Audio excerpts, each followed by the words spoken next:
commence par les temps forts de l'actualité et la poursuite des manifestations en Chine. Pékin, Shanghai, Wuhan, autant de mégalopoles qui se mobilisent contre la politique zéro Covid du gouvernement et ses contraintes sanitaires. Inédites depuis 33 ans et le soulèvement de Tiananmen, les images témoignent d'une vaste colère face à laquelle les autorités demeurent inflexibles. Des événements qui font craindre aux investisseurs de nouvelles pressions sur les chaînes d'approvisionnement. Valeurs pétrolières en chute libre, indice de volatilité à la hausse, la situation sociale de la deuxième économie mondiale pèse déjà sur le climat des marchés occidentaux. Une contestation qui s'est étendue hier à une dizaine de capitales en soutien aux manifestants, parmi lesquels Paris et Londres.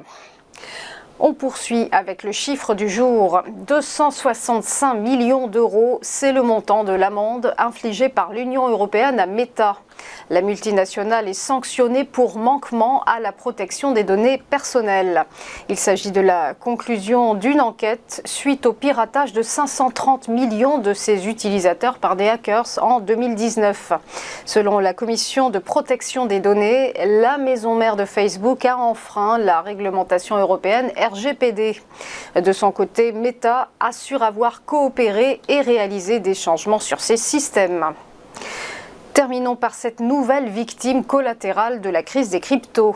Après FTX, c'est au tour de BlockFi de déposer le bilan. Basée au New Jersey, la plateforme américaine de prêt de crypto-actifs a fait faillite. FTX était le deuxième créancien de BlockFi et lui devait la somme rondelette de 275 millions de dollars au titre d'un prêt dont l'échéance avait été repoussée. Le groupe avait auparavant interrompu les retraits sur sa plateforme et reconnu être fortement exposé à FTX. En juillet dernier, deux des principaux concurrents de BlockFi, Celsius Network et Voyager Digital, avaient eux aussi déposé le bilan. On passe au point bourse et le rappel de la clôture des marchés hier, avec un CAC 40 qui s'est contracté de moins 0,7%, terminant à 6665 points. À Francfort, le DAX s'est délesté de moins 1,09%, s'établissant à 14 383 points, alors que le FTSE londonien s'est effrité de moins 0,17%.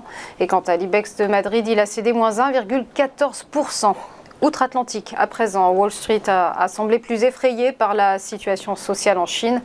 Le Dow Jones a abandonné moins 1,45%. Le S&P 500, lui, affichait une baisse de moins 1,54%. Et enfin, le Nasdaq Composite a chuté de moins 1,58%. Prenons à présent des nouvelles de la bourse de Tokyo. Le Nikkei ce matin recule de moins 0,48%. Voilà, reste avec nous. À tout de suite pour ChronoCAC.